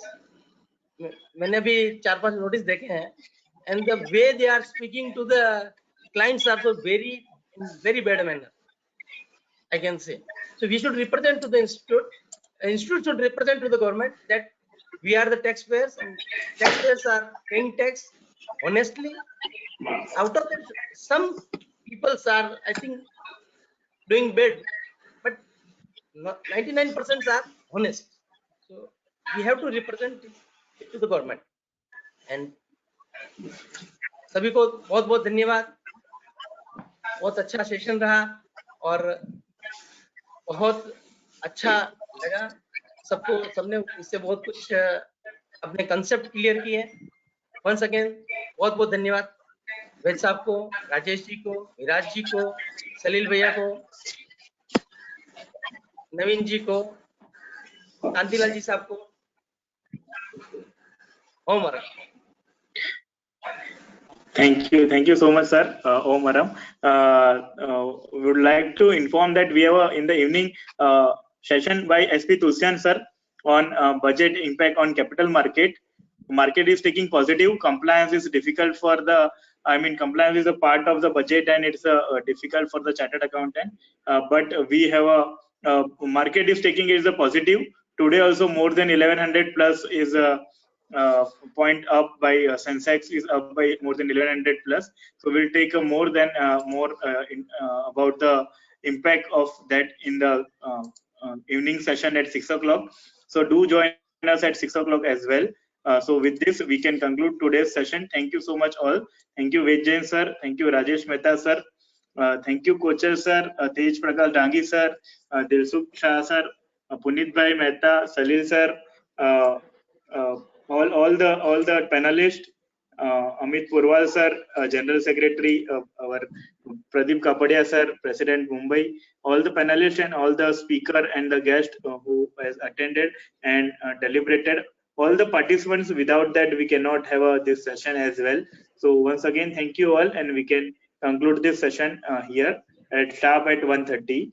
Thank you so much. Thank you once again. Thank you, Viral. Thank you, sir. Thank you sir. Thank you.